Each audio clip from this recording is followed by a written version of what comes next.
தை அமாவாசை இன்றைய நாள் பார்த்தீங்கன்னா, நம்முடைய குருநாதர் வந்து சித்து விளையாடி வெங்கடேச ஐயாவால் திருவிசைநல்லூர் வெங்கடேச ஐயாவாளுடைய கிணத்துல கும்பகோணத்தில் கங்கை பொங்கி வர வைத்த நாள் இன்றைய நாள் தான். அவர் ஜாதி இல்லைன்னு சொல்லிட்டு அப்போதான் ஜாதி இல்லைன்னு சொன்னார்.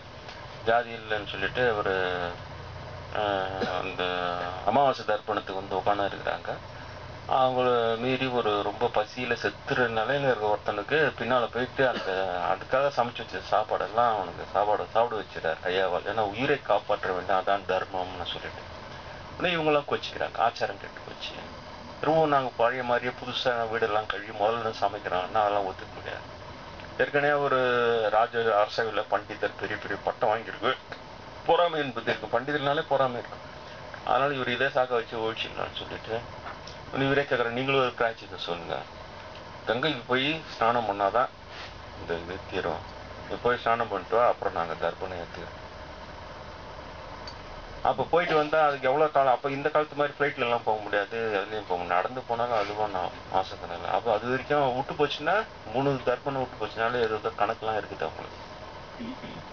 அப்போ இன்னைக்கே முஷி இன்னைக்கா வாட்டுறான். அப்போது தெரிஞ்சு போச்சு ஒரு ரெண்டு மடக்கிறாங்க. அதான் சதாசிவமேந்திரருடைய நண்பர்களால நம்முடைய குருநாதர்கிட்ட போய் அந்த இடத்துல வேண்டார். எவ்வளோதான் நண்பனாக இருந்தால் கூட கொஞ்சோண்டு அந்த சமமாக பார்க்குற பாவனை இருக்கும். எங்கன்னா ஒரு இடத்துல அவங்களுக்கு பலகீனம் வரும்போது தான் இப்படி அர்ஜுன் எப்படி கிருஷ்ணனை சரணடைகிறான்.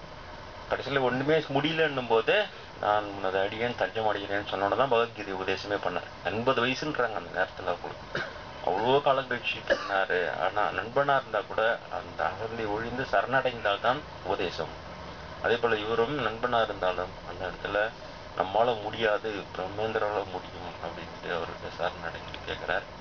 அப்போ தான் அவர் தொங்க தரங்கே கங்கை பாடல் பாடுறார் சுவாமிகள். தொங்க தரங்கே கங்கை, கங்கை உடைய தண்ணீர் இந்த இடத்துல கிணத்துல இருந்து புகுபுகும் பொங்கி வழியுது. இது ஏதோ ஊத்து கிளம்பிடுச்சுன்னு சொன்னான் ஒருத்தன். அதனால கங்கையில் இருக்கிற அந்த முதல்ல மீன் இல்லாமல் ஓடுற அளவுக்கு தெருவெல்லாம் ரொம்பி அதில் அந்த முதலெல்லாம் நீந்தி போகிறது எல்லாம் பார்த்து அப்புறம் அவங்க குளிக்க ஆரம்பிச்சிட்டாங்க கங்கை தண்ணில். ஏன்னா காசி போய் குளிக்கிறது இங்கே வந்துடுச்சுடா சொல்லிட்டு. அதுக்கப்புறம் அவங்க பண்டிதர்களும் அகந்தை ஒழிந்து இவங்க கிட்ட வச்சுக்கூடாது அப்படின்னு சொல்லி தை அமாவாசை இன்றைய நாள் பார்த்தீங்கன்னா, நம்முடைய குருநாதர் வந்து சித்து விளையாடி வெங்கடேச ஐயாவால் திருவிசைநல்லூர் வெங்கடேச ஐயாவாளுடைய கிணத்துல கும்பகோணத்தில் கங்கை பொங்கி வர வைத்த நாள் இன்றைய நாள் தான். அவர் ஜாதி இல்லைன்னு சொல்லிட்டு அப்போதான் ஜாதி இல்லைன்னு சொன்னார். ஜாதி இல்லைன்னு சொல்லிட்டு அவர் அந்த அமாவாசை தர்ப்பணத்துக்கு வந்து உட்காந்து இருக்கிறாங்க. அவங்கள மீறி ஒரு ரொம்ப பசியில் செத்துற நிலையில் இருக்க ஒருத்தனுக்கு பின்னால் போயிட்டு அதுக்காக சமைச்சு வச்ச சாப்பாடெல்லாம் அவனுக்கு சாப்பிட வச்சிடார் ஐயாவால். ஏன்னா உயிரை காப்பாற்ற வேண்டும், அதான் தர்மம்னு சொல்லிட்டு. ஆனால் இவங்களாம் கோச்சிக்கிறாங்க, ஆச்சாரம் கெட்டு போச்சு. திரும்பவும் நாங்கள் பழைய மாதிரியே புதுசாக வீடெல்லாம் கழுவி முதல்ல சமைக்கிறோம்னா அதெல்லாம் ஒத்துக்க முடியாது. ஏற்கனவே ஒரு அரசவையில் பண்டிதர் பெரிய பெரிய பட்டம் வாங்கியிருக்கு. பொறாமை என்பது இருக்கு, பண்டிதர்னாலே பொறாமை இருக்கும். அதனால இவர் இதே சாக்க வச்சு ஒழிச்சிடலான்னு சொல்லிட்டு இவரே கேட்குற, நீங்களும் ஒரு பிராய்ச்சித்தை சொல்லுங்க, கங்கைக்கு போய் ஸ்நானம் பண்ணாதான் இந்த இது தீரும், போய் ஸ்நானம் பண்ணிட்டு வா, அப்புறம் நாங்கள் தர்ப்பணம் ஏற்றுக்கிறோம். அப்போ போயிட்டு வந்தால் அதுக்கு எவ்வளோ காலம்? அப்போ இந்த காலத்து மாதிரி ஃப்ளைட்லலாம் போக முடியாது, அதுலேயும் போக முடியாது, நடந்து போனாலும் அதுவும் நான் மாசத்தினால. அப்போ அது வரைக்கும் விட்டு போச்சுன்னா 3 தர்ப்பணம் விட்டு போச்சுனாலே ஏதோ கணக்கெலாம் இருக்குது அவங்களுக்கு. அப்போ இன்னைக்கே முஷி இன்னைக்கா வாட்டுறான். அப்போது தெரிஞ்சு போச்சு ஒரு ரெண்டு மடக்கிறாங்க.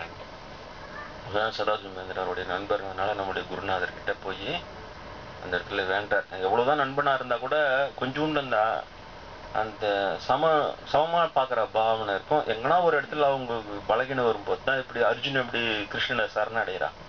கடைசியில் ஒன்றுமே முடியலன்னும் போது நான் உனது அடியேன் தஞ்சம் அடைகிறேன்னு சொன்னோன்னு தான் பகவத்கீதை உபதேசமே பண்ணார். 80 வயசுன்றாங்க அந்த நேரத்தில். அவங்களுக்கு அவ்வளோ காலம் கழிச்சு பண்ணார். ஆனால் நண்பனாக இருந்தால் கூட அந்த அகந்தை ஒழிந்து சரணடைந்தால்தான் உபதேசம். அதே போல் இவரும் நண்பனாக இருந்தாலும் அந்த இடத்துல நம்மளால் முடியாது, பிரம்மேந்திரால் முடியும் அப்படின்ட்டு அவர்கிட்ட சரணடைந்து கேட்குறார். அப்போ தான் அவர் தொங்க தரங்கே கங்கை பாடல் பாடுறார் சுவாமிகள். தொங்க தரங்கே கங்கை, கங்கை உடைய தண்ணீர் இந்த இடத்துல கிணத்துல இருந்து புகுபுகும் பொங்கி வழியுது. இது ஏதோ ஊத்து கிளம்பிடுச்சுன்னு சொன்னான் ஒருத்தன். அதனால கங்கையில இருக்கிற அந்த முதல்ல மீன் இல்லாம ஓடுற அளவுக்கு தெருவெல்லாம் ரொம்பி அதுல அந்த முதலெல்லாம் நீந்தி போறதெல்லாம் பார்த்து அப்புறம் அவங்க குளிக்க ஆரம்பிச்சிட்டான் அந்த கங்கை செல்ல. ஏன்னா காசி போய் குளிக்கிறது இங்கே வந்துடுச்சு சொல்லிட்டு. அதுக்கப்புறம் அவன் பண்டிதர்களும் அகந்தை ஒழிந்து இவங்க கிட்ட வச்சுக்கூடாது அப்படின்னு சொல்லி